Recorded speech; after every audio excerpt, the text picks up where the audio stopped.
Welcome, weary traveler of thought, to another quiet journey through the muffled corridors of the past. Let your mind rest now and your breath slow. There is no urgency here, just soft footsteps over cobblestones long worn away, and the whisper of time rustling gently through yellowed pages. Tonight we begin under gray skies, somewhere between memory and mist. Europe, early in the 19th century, a continent groaning beneath war boots and trumpet calls as the world reshapes itself in the image of a single, unblinking ambition, the Napoleonic era. But this is not the story of emperors, not quite yet. Tonight we will walk alongside the anonymous, the thousands of souls who shouldered the weight of an empire on aching backs, blistered feet, and half-filled stomachs. Before we reach the polished courts and secret chambers of royal intrigue, before we consider lost treasures or the fate of exiles, we'll begin in the thick mud of daily life. Imagine now the slow rhythm of distant drums, not triumphant, not sharp, but steady, the heartbeat of a soldier's world. A French conscript awakens in a frozen field, his threadbare uniform stiff with frost. His hands, wrapped in the last remains of a woolen scarf, struggle to lace his boots. He is 18 or maybe 20. The years have blurred. His name is not important. For tonight, he is simply ... a soldier, and you are walking with him. Let us begin, slowly, quietly, step by step. The sky is the color of tin, dull and unmoving. Beneath it, a narrow dirt road wings endlessly forward, cut through the hills and low brush of some distant province, maybe Saxony, maybe Bohemia. The geography hardly matters to the man walking it. What matters is the mud. It clings to everything. Thick and cold, it coats the soles of worn leather boots, creeping up into the seams. With each mile, the soldiers must stop to pry free stones and scrape the black muck off with the edge of their bayonets. But still, it returns, in the folds of their uniforms under the nails, behind the knees. A second skin, unwelcome and ever present. The march begins before the sun is fully risen. A drumbeat low and rhythmic calls them from what little rest they had.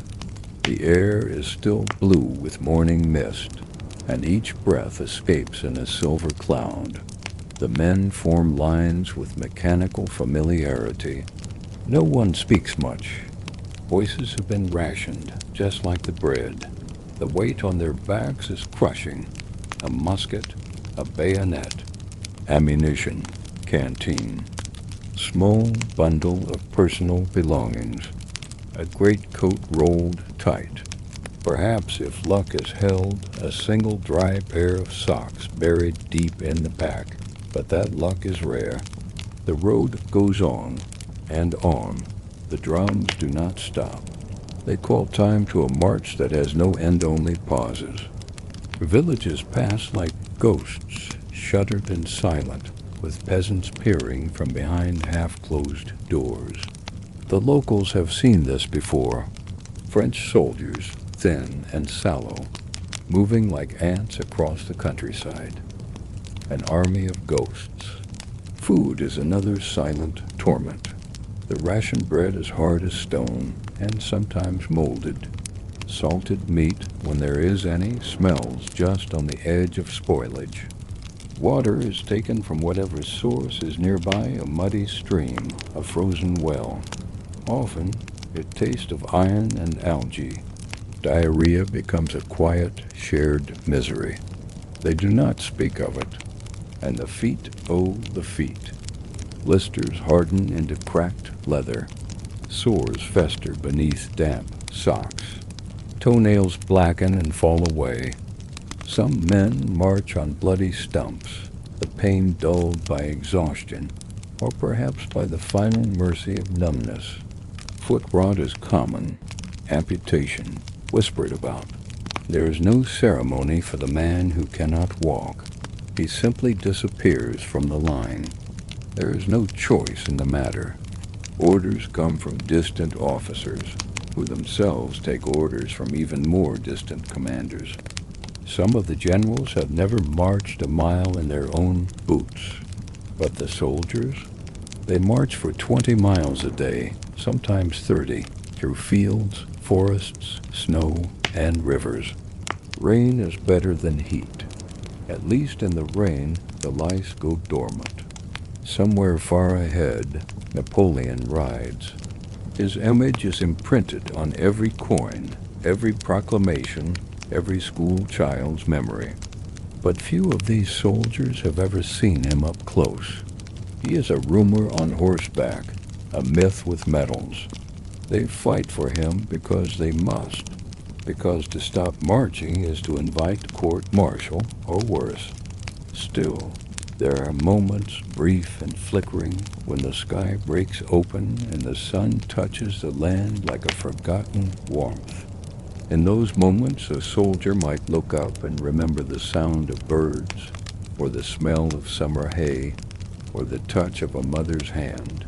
But the memory fades just like the warmth, and the road continues. And the drums, always the drums, not loud, just enough to mark the seconds and remind the body to move. One foot, then the other, again and again, until darkness falls once more. And rest, if it comes, is not peace. It is only the absence of movement, a cold patch of earth, a shared blanket, the wet cough of a neighbor, the low muttering of a man dreaming of home. Sleep, like everything else, must be earned. And in Napoleon's army, it is a luxury few can afford. The camp is quiet now. A hush rests over the tent lines and cook fires, broken only by the distant stamping of hooves and the occasional creak of a cartwheel in the dark. The men are lying in rows, not from order, but from exhaustion, stacked close for warmth beneath thin blankets, bodies curled like commas on the cold ground. But even here, in the brief pause between march, freedom does not exist. It is replaced by something else entirely. A presence, an unseen weight that lingers in every glance, every movement, every decision. Discipline. It is not the kind of discipline earned through trust or pride. It is the brittle, sharp-edged kind, forged by fear and repetition. Orders are not suggestions. They are commands, and they are absolute. The officers, some young and fresh from noble academies, others scarred from older wars, enforce them without pause. A man who speaks out of turn might find himself cleaning latrine trenches with bare hands. One who disobeys might be lashed in front of the regiment, his shirt stripped from his back, the whip slicing deep and slow. A deserter, if caught, is not punished, but made an example. Hung from a tree or shot at dawn, his body left for a time where the others can see. There is no glory in such moments. No rousing speeches, no romantic music swelling beneath the execution. Just silence, and the sound of boots shifting uneasily on gravel. The smell of smoke and sweat and blood. Yet the discipline does more than punish. It structures their lives down to the minute. Wake at the drum, stand to formation, eat when allowed, march when ordered, sleep when possible. Repeat. Days blur into one another, marked not by calendar or celebration, but by drills, inspections, and the steady ritual of surviving. The uniform must be clean, or at least presentable. A man who looks disheveled may be seen as a weak link. Even in the mud and rain, a soldier is expected to polish his buttons, prepare his torn greatcoat, and appear ready to die neatly. The weapons, too, must be cared for with obsessive attention. A musket fouled with powder may misfire, and that misfire could mean death. Cleaning kits are kept close, their brass and wood worn smooth by constant use. Loading drills are practiced, even in the dark. A soldier must be able to fire 3 rounds per minute, no less. Failure is not considered. Hesitation is not tolerated. There is a word they use, sometimes whispered among the older men, cannon fodder. Not in bitterness, but in weary recognition. They know their place. They are the line that softens the enemy, absorbs the bullets, and holds the formation. The officers may speak of honor, of France, of victory, but the common soldier speaks only of staying alive another week, maybe 2. Still, there are bonds among them, forged in hardship and smoke. A man might not know his comrade's name, but he will share the last piece of bread. He will drag him from a ditch. He will tie off a wound with a strip of his own shirt. In this way, discipline becomes something else, a strange kind of family, enforced by necessity, bound by unspoken promises. Sometimes in the middle of the night, the men dream of home, a real bed, a hot meal, the feel of clean linens, and always they wake before the dream ends, because at the edge of sleep waits the morning drum, and discipline does not rest. The season has turned. The wind carries a different weight, now a kind of dry stillness that settles deep into the skin and bones. The leaves have gone brittle, falling in thin layers across the road like forgotten pages from a story that no longer matters. Winter has arrived, and with it, the cold. It begins as a bite at the fingertips. The leather gloves are too thin, the wool threadbare. The cold seeps in like water through cracks in old wood. It moves slowly through the toes, up the legs, into the chest, then deeper still, where no warmth can reach. Frostbite is not sudden. It is a quiet thief. First comes the numbness. The fingers grow clumsy, unable to grip the musket properly. Then a pale color, almost white, like candle wax. Eventually, the skin blackens at the edges. The pain fades not because it has gone, but because the nerve can no longer feel. Some men carry small pieces of coal in their pockets, wrapped in cloth, hoping to ward it off. Others huddle in groups, back to back beneath coats too stiff to bend. A few march with their hands tucked into the waistbands of their trousers, pressing fingers against skin to borrow the last heat of their own bodies. There is no fire unless the officers allow it, and even then wood is scarce. The countryside has been stripped, bare trees felled, barns burned, fences turned into splinters. A single flame draws attention, and attention out here can mean disaster. The soldiers sleep on snow-covered ground, teeth clenched in restless dreams. Their breath curls upward in white trails that vanish before they can warm the air. Some talk in their sleep, others don't wake at all, and yet the march continues. In winter, the boots are the first to fail. Soles peel away from the leather. Water soaks through. Laces snap. Some wrap their feet in rags torn from undershirts or scavenged from fallen comrades. Still, the wet seeps in.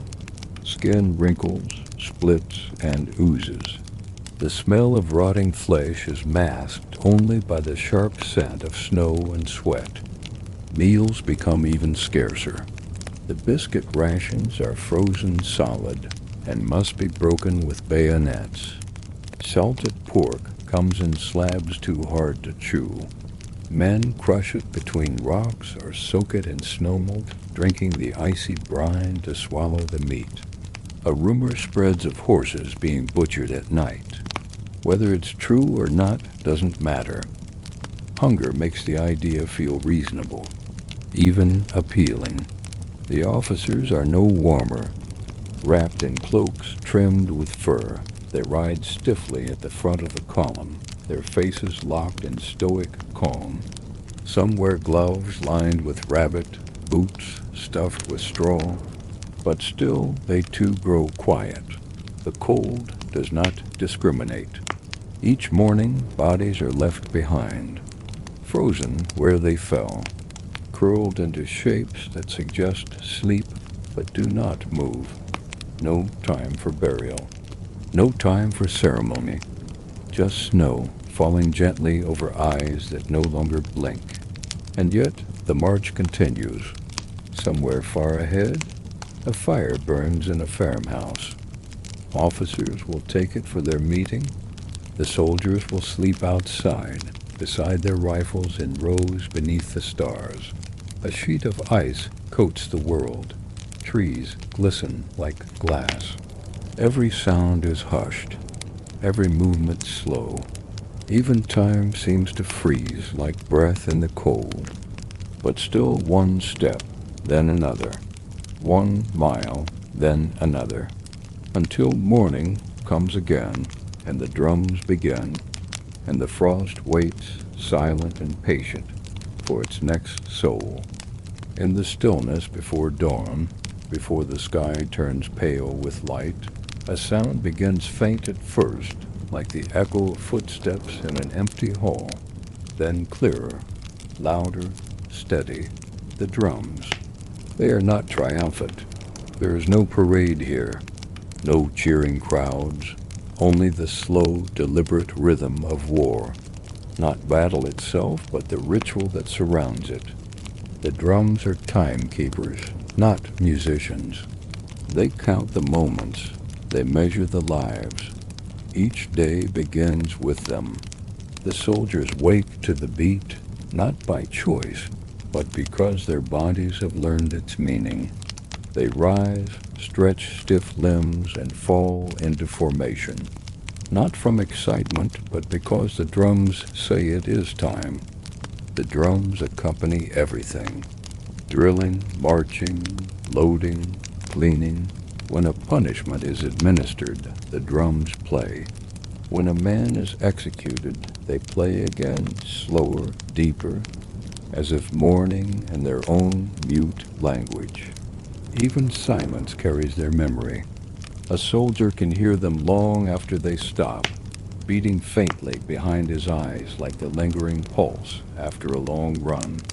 They become part of the rhythm of thought itself. In battle, the drums take on a different tone. They do not roar. They guide. The cadence tells a unit when to advance, when to reload, when to prepare for a charge. There are codes within the beats, messages known only to those trained to listen. But most of the time, the drums simply march with the men. They are carried by young boys, sometimes no older than 12, dressed in faded blue coats with 2 large buttons and red sashes that hang past their knees. These boys are not soldiers, and yet they are. The drum is as heavy as their fear, and they beat it with practiced hands that should have been learning letters, not war. They walk alongside the columns, keeping pace, their faces blank. They have already learned not to cry. Sometimes a drummer falls, shot, trampled, collapsed from exhaustion. Another will take his place. The rhythm cannot break. The soldiers rarely speak to the drummers, but they follow them, always. At night, when the fires are low and the tents whisper with quiet murmurs and snores, the drums are silent. But the silence does not last. Even in sleep, the men hear them. The memory of the sound curls through their dreams like smoke, a ghost rhythm, a phantom beat. Some say that when a soldier dies, his ears ring not with the blast of cannon or the scream of horses, but with the soft and steady thrum of the drums, guiding him forward, one last march, not toward glory, not toward fame, just onward into the mist. And when morning comes and the sky begins to brighten behind a shroud of gray cloud, the real drums will begin again, and the march will continue, because in Napoleon's army, the drums ... never stopped. The sea is calm today. It stretches out in every direction, a muted blue under a sky that feels neither heavy nor light. The kind of sky that simply exists, watching, waiting, without judgment. On the horizon, a small island rises gently from the waves, its rocky coastline dotted with green and ochre. Elba. It is April, 1814. The wars are not over, but something has ended. After 2 decades of campaigns, after empires reshaped and thrones overturned, after millions marched under banners stitched with bees and eagles, Napoleon is no longer emperor. Now he is a prisoner, or more precisely, an exile, though the word has a softness to it that does not quite match the fall. The ship that carried him here was not grand. There were no trumpets, no cannon salutes, just wind and salt, and the knowledge that the world he once commanded was already moving on without him.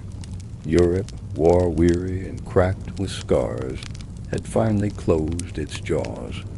Elba is not a large island, barely a dot off the coast of Italy.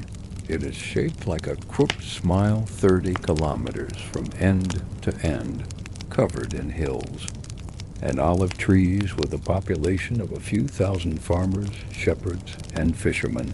Quiet people, simple lives. Now they have an emperor. Napoleon disembarks dressed in a plain green coat. He no longer wears the full uniform of the Grand Army. No medals, no cloak. The hat remains tilted at that familiar angle, a relic of identity he refuses to abandon.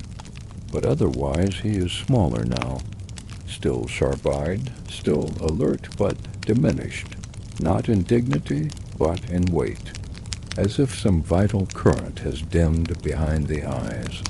His new home is a small villa on a hill above Portoferraio, whitewashed walls, iron gates, a stone path lined with cypress. It is pleasant, peaceful, the kind of place where one could grow old in quiet solitude. But solitude does not suit Napoleon. Each morning he walks the grounds, hands clasped behind his back, boots crunching over gravel. He gazes out toward the mainland, a faint shadow across the water. France, home, lost. The days are long. He reorganizes the local militia, redesigns roads, orders repairs to docks.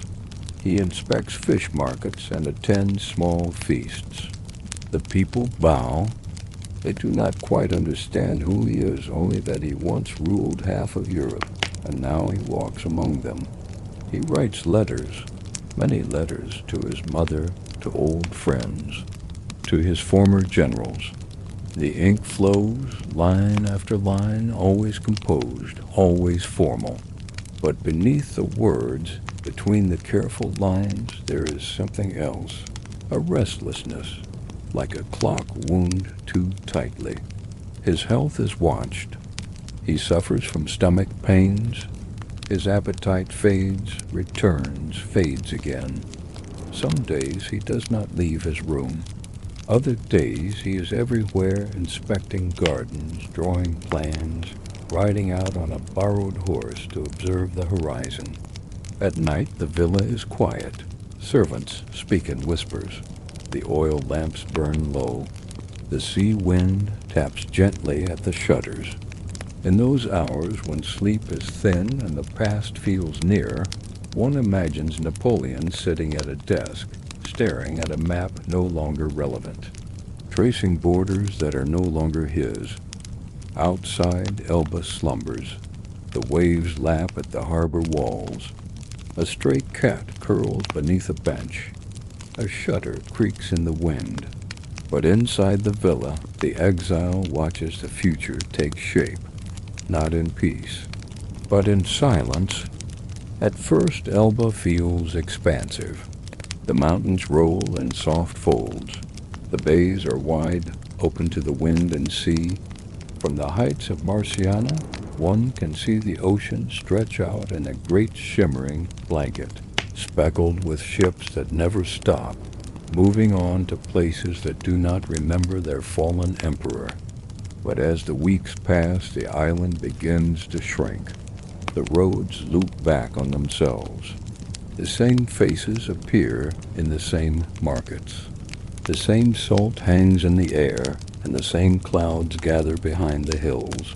The olive trees are never in a rush. The goats bleat in lazy, familiar patterns. It is all very ... still. And for a man who once measured his days in campaigns and declarations, in the movement of columns across continents, this stillness becomes something else entirely. Not peace, not yet. Something more like suffocation wrapped in calm. Napoleon rises early, always early. Before the sun has warmed the stone floors, before the servants begin their quiet rustling. He dresses with care, even now, his boots buff, his collar starched, his expression exact. The routines remain. Even in exile, he remains punctual, formal, controlled. He attends council meetings. Not grand councils of war, but village matters, tax rolls, disputes over grazing land, the regulation of fishing permits. He listens attentively. He speaks with clarity. He does not mock the work, though he must know how absurd it is, how small it all seems.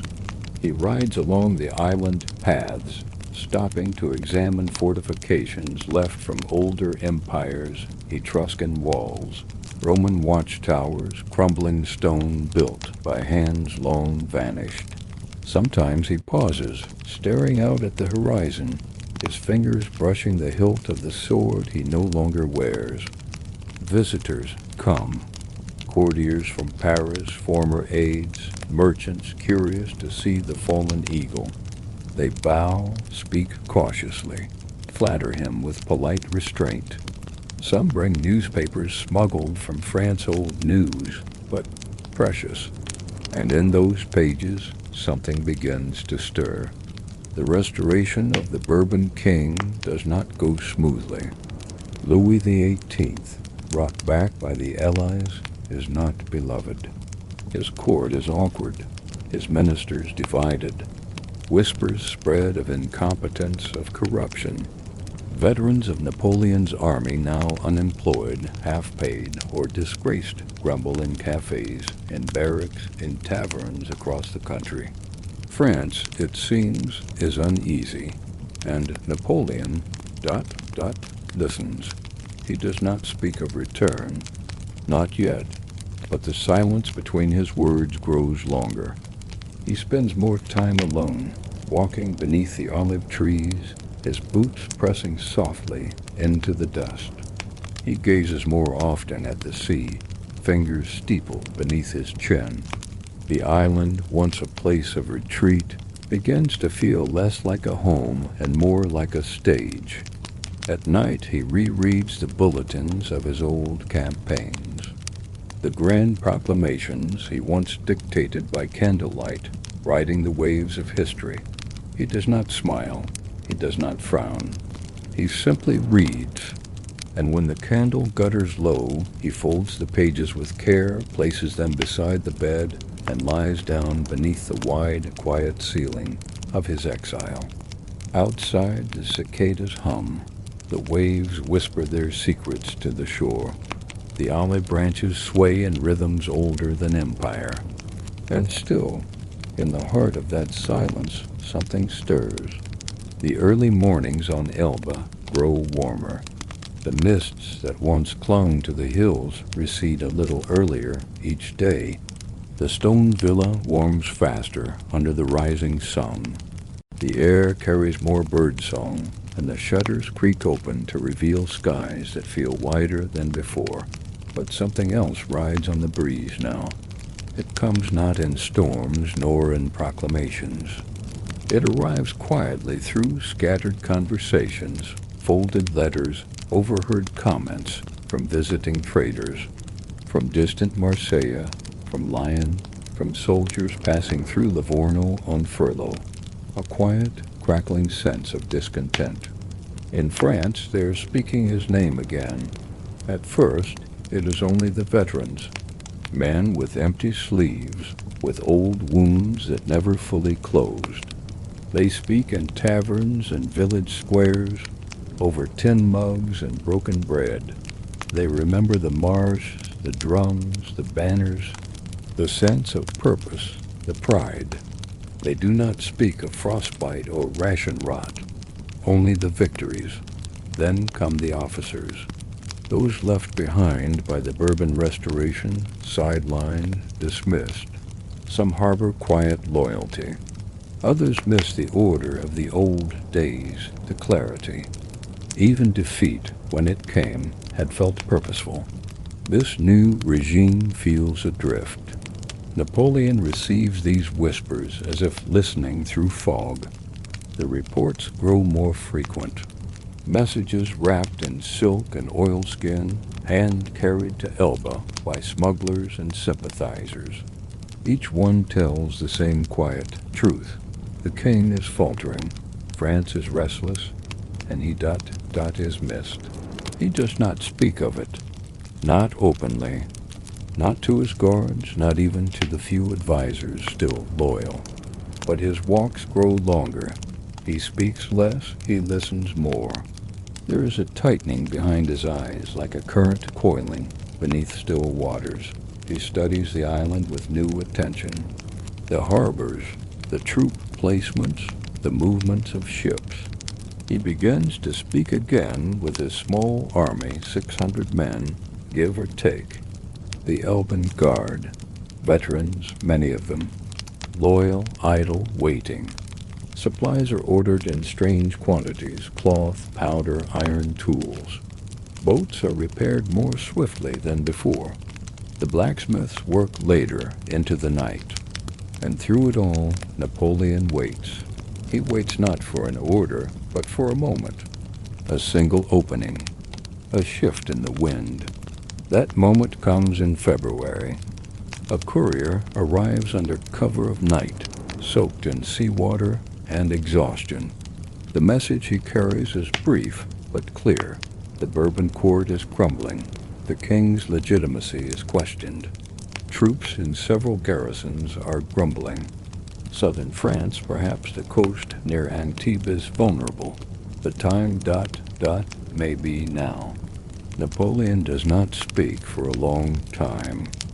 He simply stands at the window, the sea dark beneath the moon, his hands resting on the sill as if feeling for movement in the stone. Below, in the harbor, a small ship waits quiet, anonymous. He turns to his manservant and in a calm, measured tone asks that his uniform be pressed. Not the green coat of Elba, the imperial one. Outside, the waves stir against the quay. Lanterns flicker in the wind. And on the hills above, the olive trees begin to shift, their silver leaves rustling with the breeze that now blows from France. On the night of February 26, 1815, the harbor at Portoferraio is unusually quiet. The sea is calm, almost glassy, and the sky is a soft, deep velvet, flecked with stars. The moon hangs low, casting long silver lines over the rippling water. A small flotilla gathers at the Dock 1 brig, a few smaller vessels. Modest, inconspicuous, not an invasion force, but they are enough. They will carry not an army, but a man and a memory. The villagers sleep. Even the guards, loyal though relaxed, assume nothing more than routine. The former emperor, has walked these hills for nearly a year. What else is there to expect? But tonight, Napoleon is not walking. He boards the brig inconstant with the measured calm of someone who has planned each movement, each step, each glance. He wears the uniform of the Chasseurs de la Garde, long blue coat, gold epaulets, and the familiar black bicorn hat. His boots strike softly against the wood of the dock. Behind him, a small band of men follows old soldiers, a few officers, even one or two Elban locals drawn into his orbit. They do not chant. They do not cheer. They simply board the boats in silence. And then they leave. The oars cut softly through the water, and the sails fill with a slow wind. Elba fades behind them, its hills dimming into darkness, its silence sealed once more. Napoleon stands at the rail, watching. He says little, a few instructions to the captain, a few nods to his men, but mostly he watches the coast slip away. The Exile is over.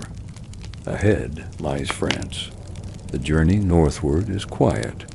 The brig slips along the Italian coast, then crosses into open waters. There are no alarms, no royal ships intercepting. The crossing is smooth, as if the sea itself makes way. They land near Bjorn, along the Riviera, a gentle beach scattered with pebbles and salt grass. No fanfare, just sand and wind.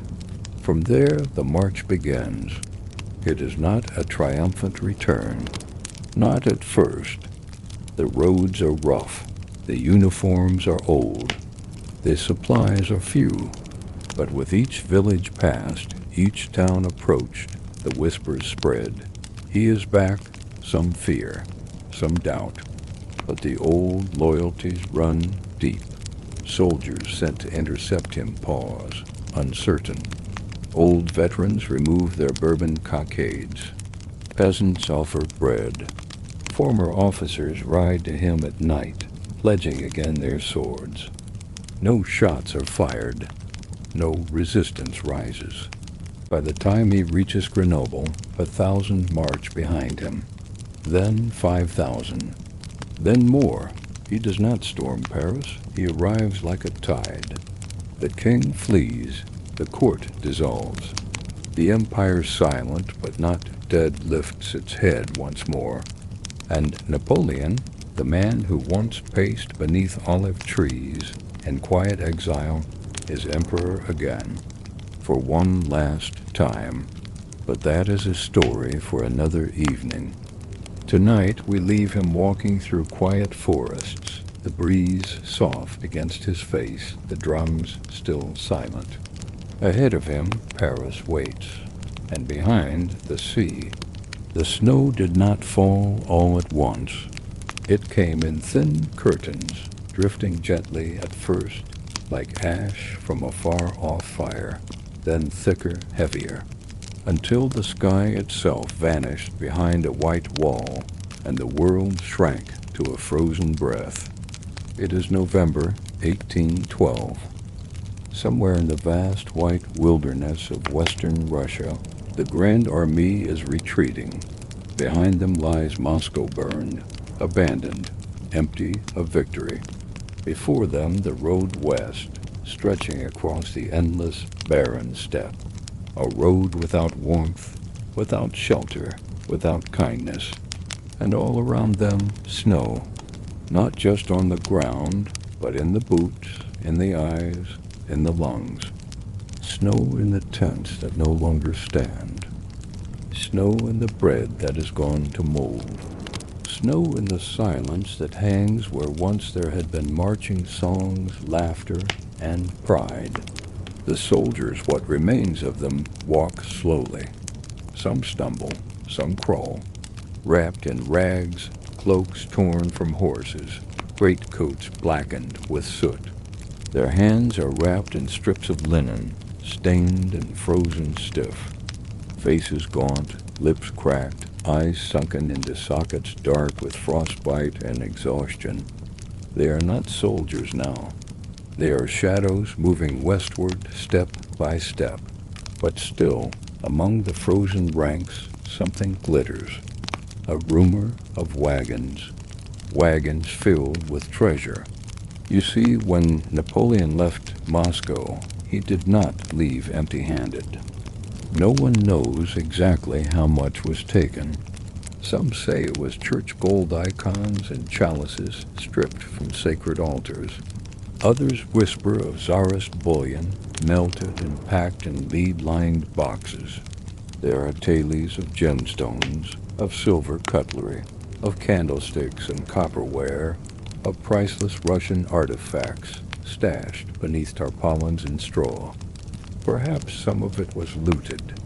Perhaps some of it was meant as payment. Perhaps it was simply taken as insurance against defeat. Whatever the truth, the treasure became legend the moment it left the city. The wagons were guarded closely, pulled by exhausted horses, trailed by nervous men. In the early days of the retreat, they moved in formation, protected, respected, silent. But the snow fell harder, and the nights grew colder. And soon those heavy wagons began to fall behind. Men fought for warmth. They fought for bread. They fought for boots torn from the dead. But for gold? What good was gold when your fingers blackened from frost? Still, the wagons kept moving. Some were abandoned. Others sank into snowdrifts so deep they swallowed entire wheels. There were stories of a frozen lake-thin ice groaning under the weight of treasure-laden carts, and a sudden plunge, a slow sinking, cannons and coins swallowed in silence. No one cried out. The cold had stolen even the voices. Napoleon pressed on, unaware, or perhaps unconcerned. The army must move. The eagles must survive. He rode in silence now, wrapped in furs, his face half hidden by frost. Each day fewer men remained. Each night the stars blinked coldly over a thinner, lonelier line of retreat. The treasure wagons grew fewer, and then they were gone. No one knows where they vanished. Not exactly. Some say the final cache was buried deep, deliberately by a dying regiment tasked with hiding it from the advancing Russians. Others believe it was taken by deserters, hidden in barns and cellars across the frozen countryside. There are whispers of Polish villagers finding French gold decades later, of coins marked with Napoleonic seals turning up in riverbanks, but nothing was ever confirmed. And so the snow returned, winter after winter, covering whatever remained, and in that quiet white silence the treasure sleeps, perhaps beneath a lake, perhaps beneath a field, or perhaps it never existed at all, just a dream carried westward on frostbitten boots, a glint of hope in a world gone cold. There is a place, just a quiet expanse now, where the trees open to a glimmer of still water, cold and shallow, rimmed by reeds. In warmer months, frogs sing in the cattails, and dragonflies drift like tiny glass sculptures over the surface. It is peaceful, almost forgettable, but locals, even now, speak of a silence in the air around that lake, a weight, something listening beneath the water. They say it happened in December. The Grand Army was splintered, stretched thin across the Russian interior. The soldiers marched through snow that reached their thighs. What roads remained were slick with ice or buried beneath drifts. Wagons stuck fast, wheels frozen solid, axles cracking in the cold. Among the last to cross the lake, whose name has shifted with every telling, was a caravan of treasure carts. Gold, they say, silver maybe, gilded icons, cannons trimmed in brass, packed tight, covered with damp cloth, and bound with ropes already stiffening from frost. The ice on the lake was deceptively smooth. It had held the first few carts, then the next.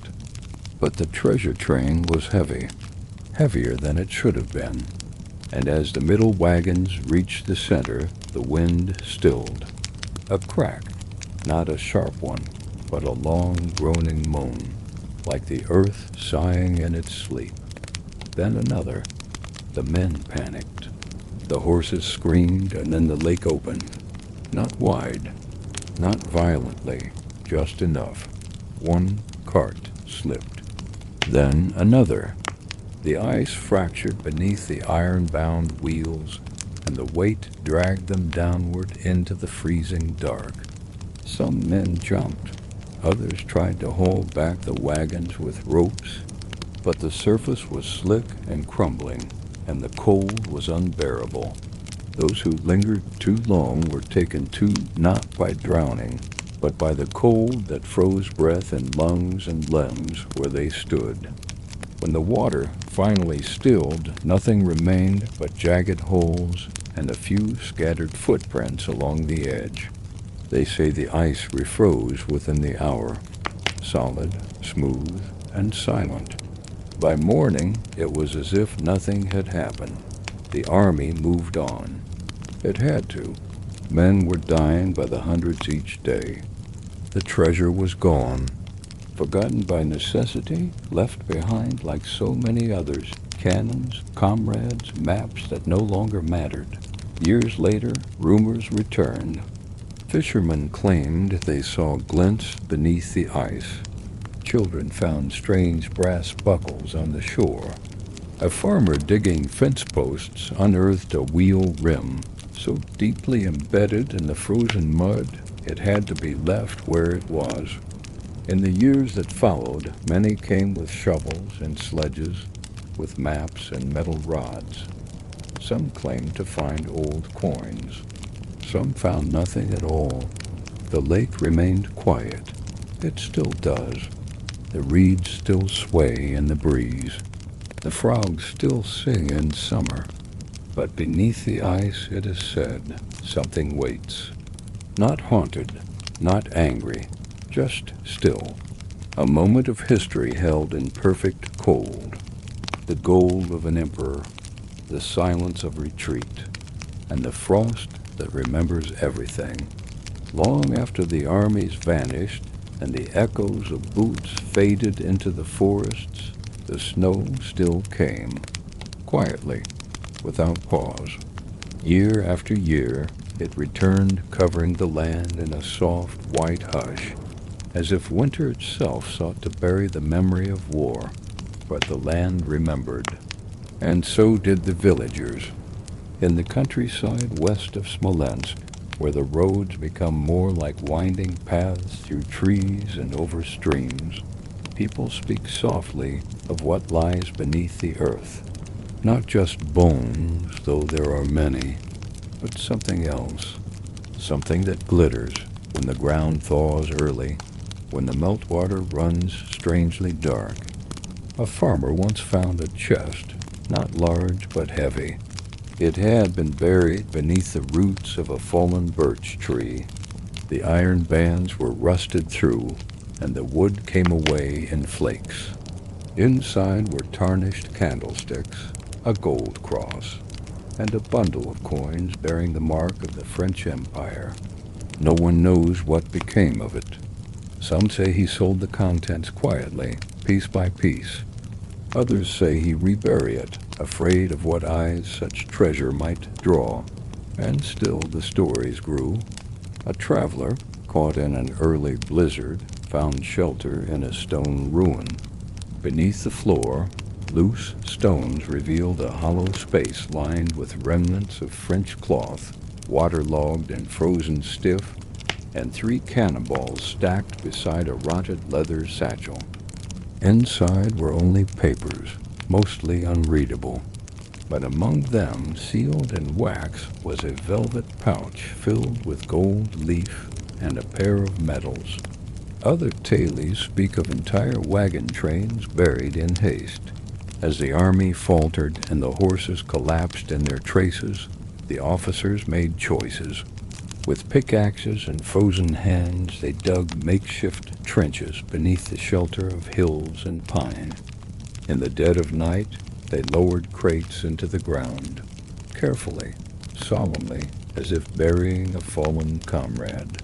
And they marked the spots so they could return. They never did.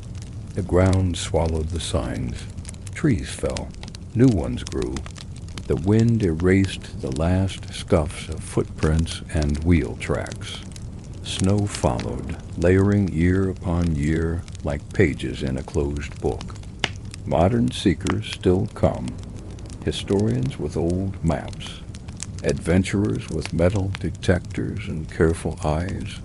They search the valleys, follow the ridgelines, whispering to one another in low voices, brushing snow from stones. Sometimes they find bullets, buttons, French belt buckles dulled by time, but no gold. The land does not give up its secrets easily. It holds them in frost, in silence, in the deep roots of trees, and the stillness of forest clearings. And in the hush of falling snow, if one stands very quietly, some say you can feel it just beneath your feet. A presence, not angry, not forgotten, simply waiting. There is another theory, one quieter, simpler, and more elusive than the others, that there never was a treasure.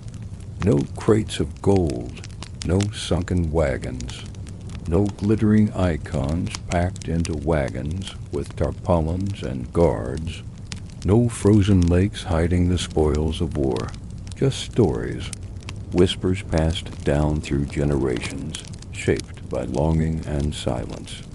Because when something as vast and terrible as Napoleon's retreat happens, when tens of thousands vanish into the snow, it feels wrong for there to be nothing left.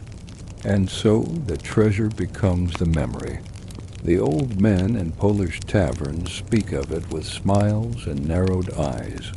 The treasure hunters nod, as if they know something others don't. But if you ask them, truly ask them, they speak not of finding it, but of chasing it. They recall standing in a clearing at dawn, mist rising off the frost, thinking, this might be the place. They speak of the thrill of brushing back earth, of hearing the faintest metallic ring. They speak of the quiet, the long hours spent in silence, listening to the woods breathe. And perhaps that is the treasure. Not the gold, but the pursuit. A reason to look back, to ask what was left behind. For historians, too, the evidence is faint. A few letters fragments, mentions of wagons, conflicting accounts of loads carried and carts abandoned. Russian officers recalled seeing strange supplies tossed into rivers, but not what was inside.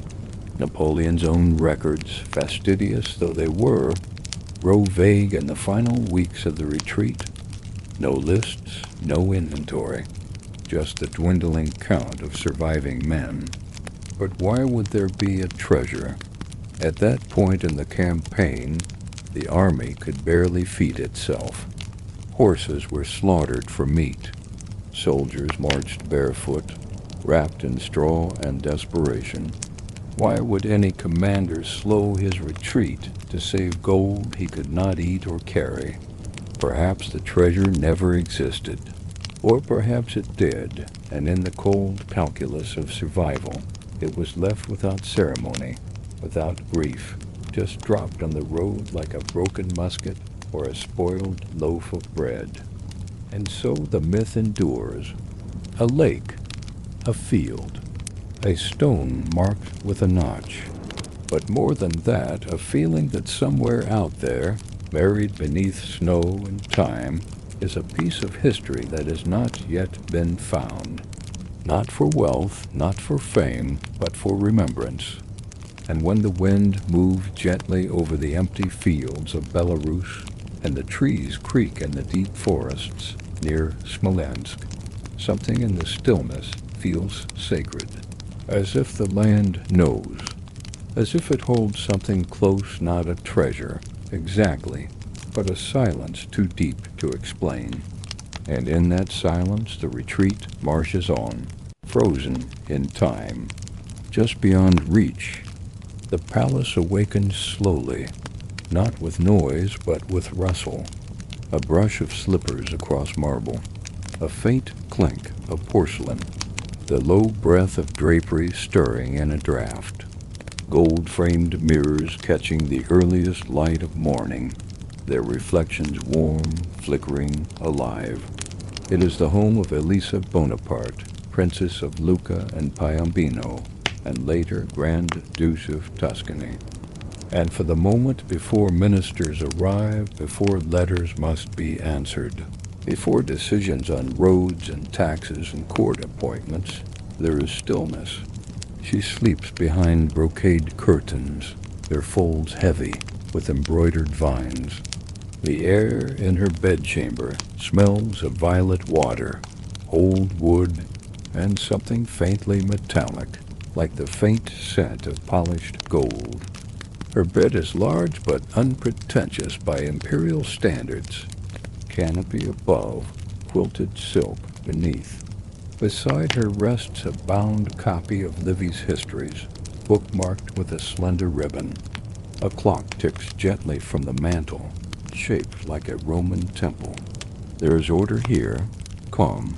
Every item has its place. Nothing is showy, though all is fine.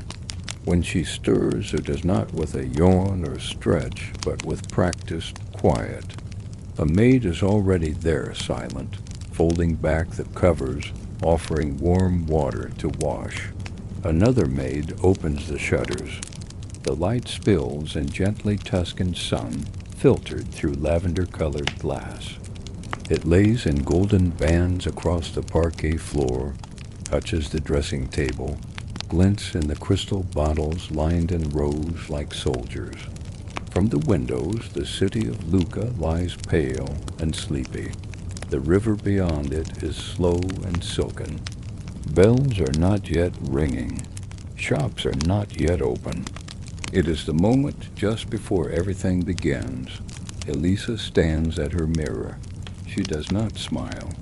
She rarely does. Even among Napoleon's siblings, Elisa was known for her gravity, her sense of duty. While others held parties, pursued lovers, collected titles like souvenirs, Elisa governed. She reads dispatches during breakfast, drinks coffee from a porcelain cup brought from Sevres, but reads with the other hand. She makes notes in small, looping script. Ministers will arrive soon. There are petitions to review, a shipment of grain delayed, a new school planned for girls. There is to be a ball this week, and she must approve the guest list, the menu, the music. But it is not pleasure, it is politics. Even a waltz is a statement if danced in the wrong direction. In the hallway beyond her chambers, servants bow as she passes. Not too low. She dislikes groveling. Her pace is smooth, composed, measured. Her dress rustles softly with each step, a dove-gray silk, edged and pearl, modest and cut, but exquisitely tailored. And behind her, always the sound of pens scratching, feet hurrying, messages flying like arrows from one wing of the palace to another. But in this hour, this early, quiet hour, there is peace. Peace laced with discipline, beauty sharpened by power. She is not a figurehead, not an ornament. She is a Bonaparte, born of revolution, tempered by war, and now seated delicately at the edge of an empire, glittering, groaning and quietly cracking beneath its own weight. But none of that shows in her step, not yet. The palace has awakened, and so has she. Afternoons in Elisa's palace move like warm honey. The sun climbs higher, stretching golden light across velvet rugs and through open doors. The air carries a quiet perfume, rose water, lemon oil on wood, a touch of ink and wax from the day's documents. In salons hung with painted silk and flanked by Corinthian columns, whispers float like lazy birds, soft and circling. It is not just a home, it is a court, and every court has its theater. Ladies glide through the corridors in empire gowns, their sleeves sheer, their slippers whispering across polished stone. Men follow in tailored coats and cravats, faces powdered just slightly, speaking in low voices of trade policies and poetry.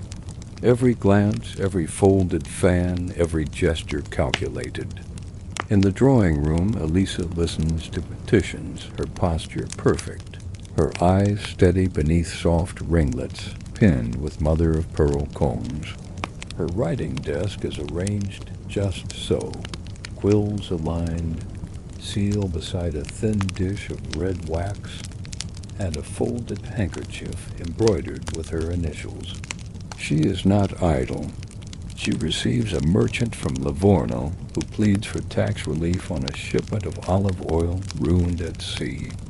She listens, asks precise questions, makes a note in her ledger. There is no impatience in her manner, but no softness either. Her voice is low, even, careful. Later, a visiting composer plays for her in the music room. The melody is soft, lilting. Elisa listens with one hand resting on the arm of her chair, her mind perhaps elsewhere. A page stands silently in the corner with more messages, folded and sealed. Behind the silks and ceremonies, real work continues. Laws must be signed, roads repaired, schools for girls expanded. Letters from Napoleon arrive, addressed in his quick, slanted hand. He wants more grain sent north. He wants reports on troop movement. He wants loyalty, order, results, and Elisa delivers. But even here, in this refined space of protocol and performance, the undercurrent of scandal winds quietly through the halls. There is the painter's wife who lingers too long at the captain's side. The chamberlain rumored to have forged a signature.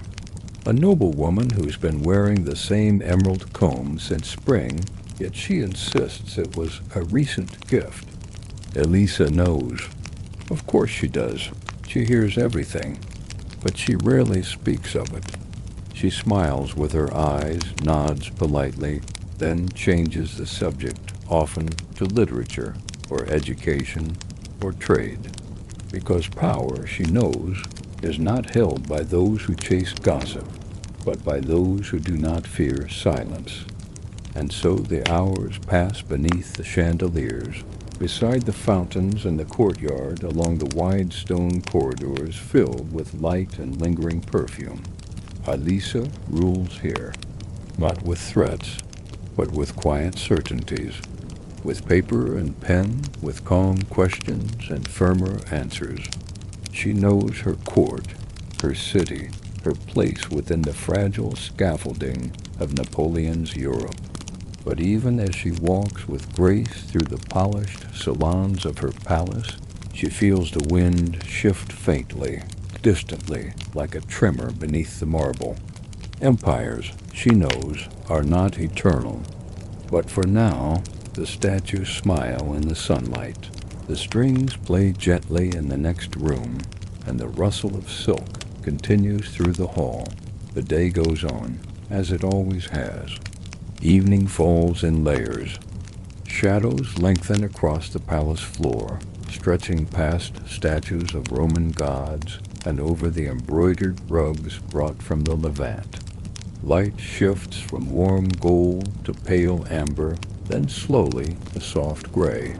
Candles flicker to life in chandeliers high above the drawing rooms, each flame catching gently in 1,000 drops of crystal. The scent of the day fades ink, citrus, sun-warmed stone, and a cooler fragrance rises. Lavender oil, polished wood, and the faintest trace of rose from a crushed loom left in a dish by the window. In these hours, after the last minister has gone and the court's pageantry begins to soften, Elisa writes. She sits at a narrow table beneath a tall window, the shutters open to the sound of evening birdsong and distant voices from the streets below. Her quill moves slowly, carefully. Her penmanship is elegant, but unfussy practical, not performative. Some letters are official. One to her brother Lucien, distant now both in geography and in loyalty. Another to a general stationed in Pisa, advising him to avoid unnecessary force in a dispute with local farmers. Others are personal. A folded note addressed in simple initials, bound not with ribbon, but with a thin cord. Her letters to lovers were never passionate confessions. They were sharper than that restrained, composed. Intimacy for her was not found in poetic sighs, but in trust, in intellect, in the rare, unguarded moment behind a closed door. There were rumors, of course, of an officer from Marseille, a diplomat from Vienna, a sculptor whose bust of her had lingered a little too long in his studio.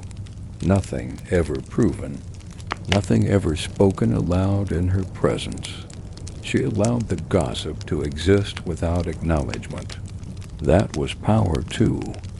In her chambers, the mirrors reflect candlelight softly.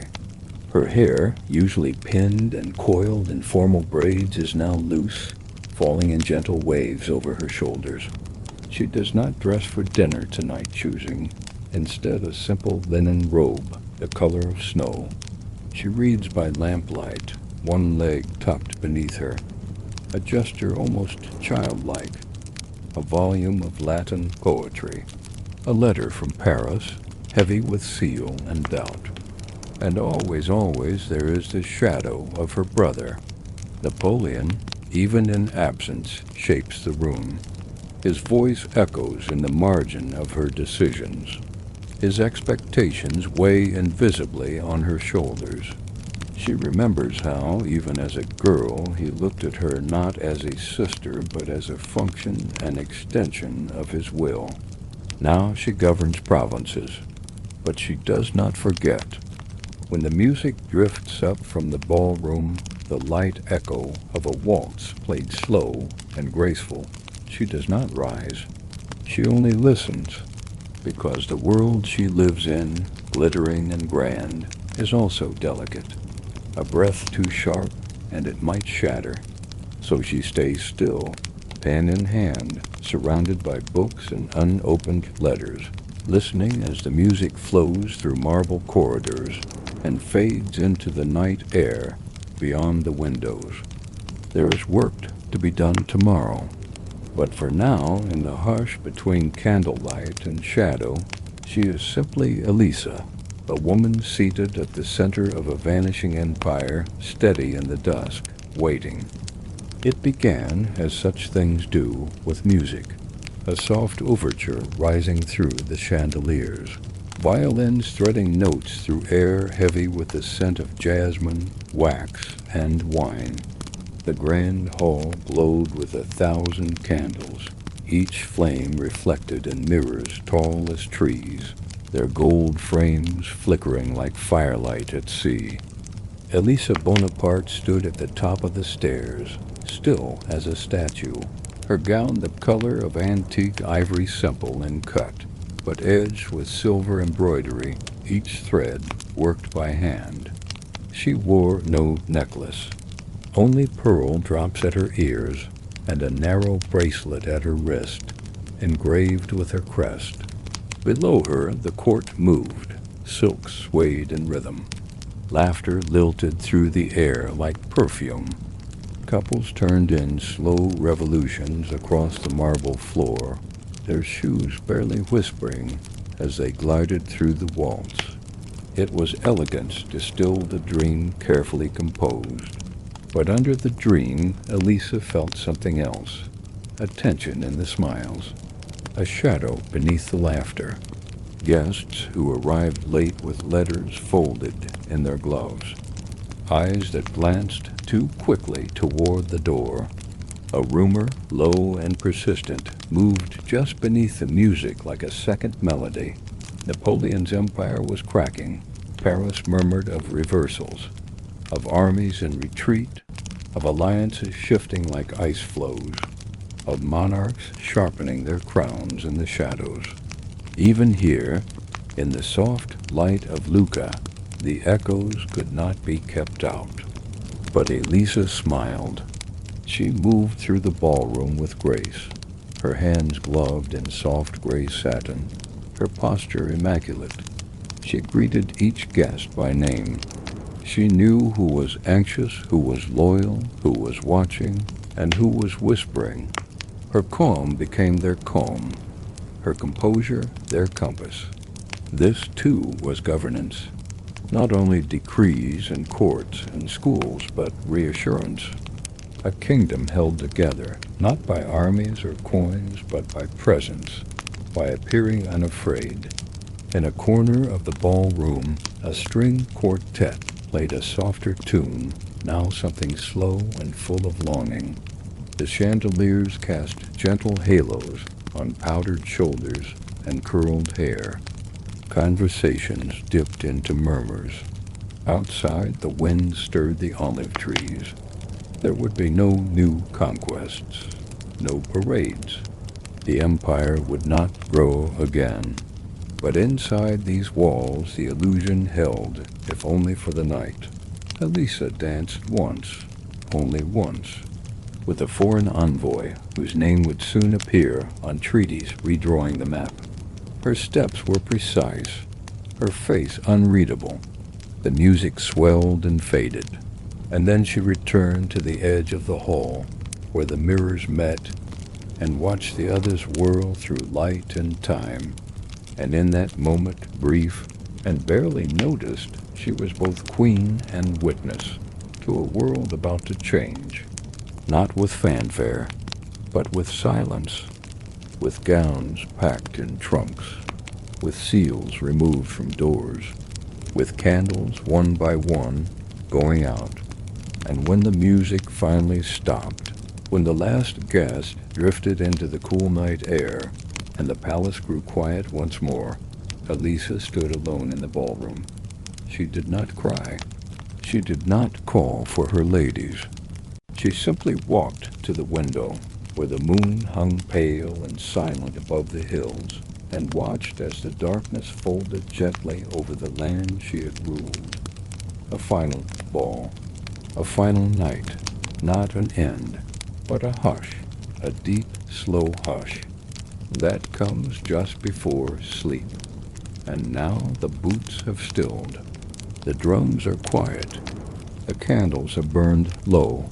From the muddy marsh of Napoleon's armies to the slow, snowy retreat from Russia, from the silent plodding on the shores of Elba to the hushed footsteps in the ballroom of a Bonaparte princess, all the noise has softened. All the stories have folded into dusk. Across the sweep of Europe, where banners once flared above columns of smoke and fields rang with orders barked through frost, there is now only the hush of memory and the long, slow breath of time moving forward, unhurried. History, after all, does not always end with a shout. Sometimes it ends with a sigh. A foot soldier closes his eyes in a hayloft, dreaming of home. A clerk stamps the last page of a treaty before setting down his pen. A noblewoman, once powerful, now forgotten, folds a letter and sets it in a drawer no one will ever open, all of them part of something vast and fragile and fading, just like the rest of us. And so, dear listener, as the sounds of courts and marshes and vanished empires drift away, you may let them go. Let the names slip gently into the quiet. Let the stories settle like dust on old velvet. Let the echo of a waltz fade into the distance. Close your eyes. The past is still here, but softly now, tamed. No more trumpets, no more frost-bitten roads. Only stillness, only sleep. You have reached the end of our journey. Rest well, traveler. The history will wait. Until next time.